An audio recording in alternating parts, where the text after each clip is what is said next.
19 ਸਾਲ ਦਾ ਸੀ, ਚੰਗਾ ਖਿਡਾਰੀ ਸੀ, ਪਰ ਨਸ਼ਾ ਜਿੱਤ ਗਿਆ। ਤਰਸੇਮ ਸਿਆ, ਇਸ ਅੱਗ ਦਾ ਸੇਕ ਤਾਂ ਘਰ ਘਰ ਪਹੁੰਚਿਆ, ਪਰ ਬਸ ਹੁਣ ਹੋਰ ਨਹੀਂ। ਪੰਜਾਬ ਸਰਕਾਰ ਨੇ ਨਸ਼ਿਆਂ ਦੇ ਵਿਰੁੱਧ ਇੱਕ ਸਖਤ ਮੁਹਿੰਮ ਚਲਾਈ ਹੈ ਤੇ ਅਸੀਂ ਸਾਰਿਆਂ ਨੇ ਇਹਨਾਂ ਦਾ ਸਾਥ ਦੇਣਾ ਕਿ ਅੱਜ ਤੋਂ ਬਾਅਦ ਨਾ ਇਸ ਪਿੰਡ ਵਿੱਚ ਨਸ਼ਾ ਵਿਕੂਗਾ ਤੇ ਨਾ ਹੀ ਕਿਸੇ ਨਸ਼ਾ ਵੇਚਣ ਵਾਲੇ ਨੂੰ ਇੱਥੇ ਵੜਨ ਦਿੱਤਾ ਜਾਊ। ਜਿਹੜੇ ਨਸ਼ੇ ਵਿੱਚ ਫਸੇ ਹੋਏ ਨੇ ਉਹਨਾਂ ਨੂੰ ਨਸ਼ਾ ਮੁਕਤੀ ਕੇਂਦਰ ਵਿੱਚ ਭਰਤੀ ਕਰਾਵਾਂਗੇ। ਕੋਈ ਵੀ ਨਸ਼ਾ ਤਸਕਰ ਦੀ ਜ਼ਮਾਨਤ ਨਹੀਂ ਕਰਾਏਗਾ। ਵਾਅਦਾ ਕਰੋ, ਅਸੀਂ ਆਪਣੇ ਪਿੰਡ ਨੂੰ, ਆਪਣੇ ਪੰਜਾਬ ਨੂੰ ਨਸ਼ਾ ਮੁਕਤ ਕਰਕੇ रहांगे। एसआईआर पर घिर गया चुनाव आयोग। चुनाव आयोग के हलफनामे पर उठे सवाल।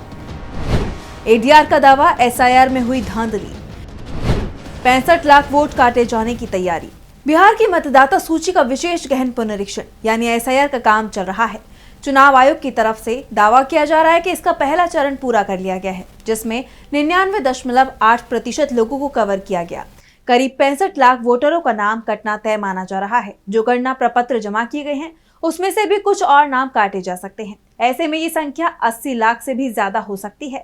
सुप्रीम कोर्ट इस मामले में 28 जुलाई को सुनवाई करेगा। इससे पहले सुप्रीम कोर्ट की तरफ से चुनाव आयोग को राय दी गई थी कि चुनाव आयोग की तरफ से जो जरूरी दस्तावेज वोटर से मांगी जा रही हैं, उसमें राशन कार्ड, आधार कार्ड और वोटर आईडी कार्ड को भी शामिल करें। इसके बाद चुनाव आयोग की तरफ से जो हलफनामा सुप्रीम कोर्ट में दायर किया गया, उसमें सुप्रीम कोर्ट की राय को ही किनारे लगा दिया गया है। चुनाव आयोग ने अपने हलफनामे में साफ कह दिया है कि ये दस्तावेज तो विदेशी नागरिक भी आसानी से हासिल कर लेता है, यानी इन दस्तावेजों तक हर किसी की पहुंच आसानी से हो जाती है। और अब चुनाव आयोग खुद ही अपने हलफनामे पर बुरी तरह से फंस गया है। इसे लेकर एक और याचिका सुप्रीम कोर्ट में दाखिल की गई है, जिसमें चुनाव आयोग के हलफनामे पर कई सवाल उठाए गए हैं। चुनाव आयोग के दावे की ही पोल खोल दी गई है। तो आज हम अपनी स्पेशल रिपोर्ट में चुनाव आयोग के दावों पर उठते सवालों को लेकर ही करेंगे बात। नमस्कार, मैं आंचल। एसआईआर पर संसद से सड़क तक संग्राम छिड़ा हुआ है। मामला सुप्रीम कोर्ट में भी चल रहा है। हर कोई चुनाव आयोग के फैसले पर सवाल उठा रहा है। यहाँ तक कि एनडीए के अंदर से भी इसे लेकर आवाजें उठ रही हैं। लेकिन चुनाव आयोग और बीजेपी दोनों ही अड़े हुए हैं कि एसआईआर की प्रक्रिया चलेगी और उसमें कोई बदलाव भी नहीं होगा। महागठबंधन को इस बात का डर लग रहा है कि अगर 1-2% वोटों का भी खेल हो गया तो फिर बिहार विधानसभा चुनाव में एनडीए भारी पड़ जाएगा, क्योंकि महाराष्ट्र चुनाव के नतीजों में विपक्ष झटका खा चुका है। राहुल गांधी यहां तक कह चुके हैं कि महाराष्ट्र का चुनाव चोरी किया गया और अब बिहार में भी उसी तरह की कोशिश की जा रही है, यानी बिहार का चुनाव भी चोरी किए जाने की संभावना विपक्षी दलों की तरफ से जताई जा रही है और इसीलिए एसआईआर को लेकर आया गया है। लेकिन जिस तरह से चुनाव आयोग ने सुप्रीम कोर्ट में हलफनामा दायर किया है, उससे खुद चुनाव आयोग ही सवालों में घिर गया है। सवाल उठ रहे हैं कि आखिर वो किस आधार पर voter ID card, ration card और आधार कार्ड को नामंजूर कर रहा है, जबकि सुप्रीम कोर्ट ने 10 जुलाई को चुनाव आयोग से पूछा था कि जब आधार, वोटर आईडी और राशन कार्ड नागरिकों के अन्य प्रमाण पत्र जैसे निवास प्रमाण पत्र, जाति प्रमाण पत्र और दूसरे दस्तावेजों को प्राप्त करने के लिए आधारभूत दस्तावेज माने जाते हैं, तो फिर उन्हें एसआईआर में वैध प्रमाण पत्र के रूप में क्यों नहीं माना जा सकता। एक तरह चुनाव आयोग जाति प्रमाण पत्र और निवास प्रमाण पत्र को तो मंजूरी दे रहा है, लेकिन इन प्रमाण पत्रों को हासिल किए जाने के लिए जो दस्तावेज जरूरी होते हैं उन्हें मंजूरी नहीं दे रहा है। चुनाव आयोग का कहना है कि आधार, वोटर आईडी और राशन कार्ड में फर्जीवाड़े की संभावना ज्यादा है, इसलिए इन्हें अकेले पर्याप्त नहीं माना जा सकता। लेकिन एडीआर की तरफ से दावा किया गया है कि चुनाव आयोग की तरफ से सूचीबद्ध 11 दस्तावेजों में से कोई भी फर्जी तरीके से उसी तरह से प्राप्त किया जा सकता है जिस तरीके से आधार को हासिल किया जा सकता है। यानी चुनाव आयोग का तर्क पूरी तरह से आधारहीन और भेदभावपूर्ण है। इसे लेकर एडीआर की तरफ से अपनी याचिका में चुनाव आयोग के हलफनामे से ही सवाल उठाए गए।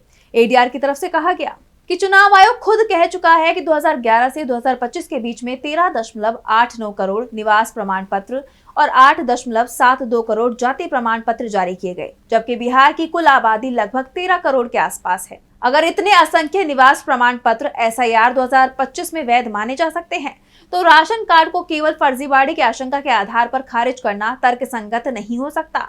आधार कार्ड को खुद आयोग की तरफ से बताए गए 11 दस्तावेजों में से निवास प्रमाण पत्र, जाति प्रमाण पत्र, पासपोर्ट आदि को प्राप्त करने के लिए प्राथमिक प्रमाण पत्र के रूप में स्वीकार किया गया है।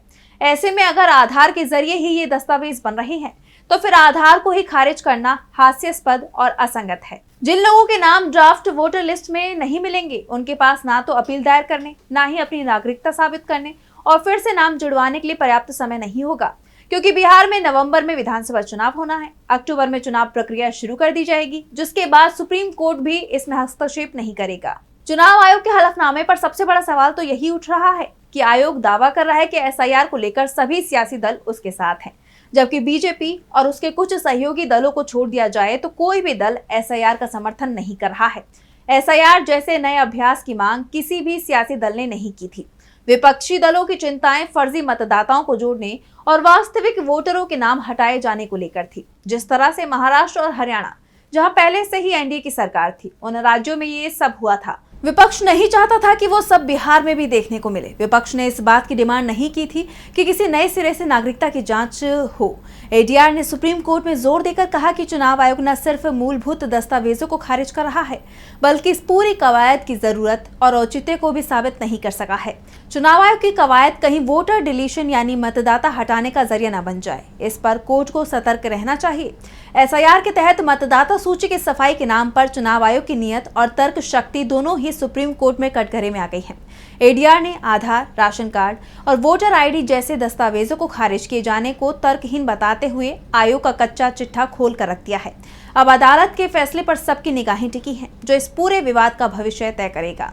सुप्रीम कोर्ट में चुनाव आयोग के इस दावे पर भी सवाल उठाए गए हैं कि जिसमें चुनाव आयोग की तरफ से कहा गया है कि एसआईआर की प्रक्रिया में किसी तरह की गड़बड़ी नहीं हुई है। 99.8% लोगों के गणना प्रपत्र भी प्राप्त किए गए हैं, लेकिन एडीआर ने साफ कर दिया है कि चुनाव आयोग के आंकड़ों से उसे कोई मतलब नहीं है, क्योंकि ये विश्वसनीय नहीं है।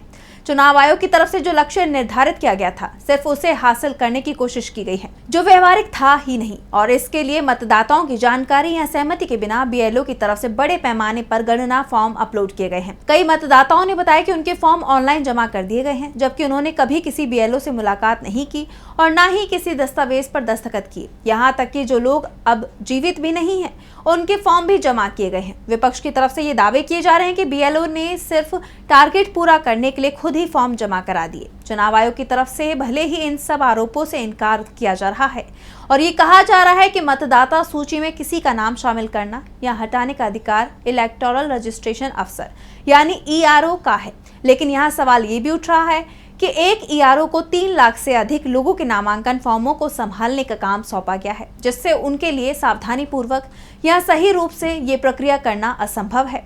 अगर 3 लाख लोगों में से किसी वोटर की पात्रता पर ईआरओ को कोई संदेह होता है तो वो स्वतः संज्ञान लेकर जांच शुरू कर सकता है। वो नोटिस जारी कर सकता है कि मतदाता का नाम क्यों ना हटाया जाए।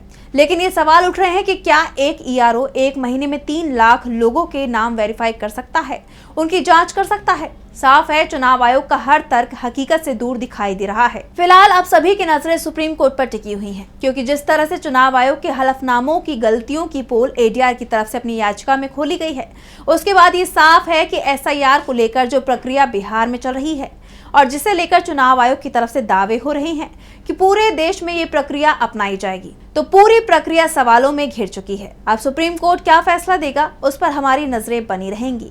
तो फिलहाल के लिए हमारी स्पेशल रिपोर्ट में बस इतना ही। देश और दुनिया की तमाम बड़ी खबरों के लिए देखते रहिए डीबी लाइव। नमस्कार।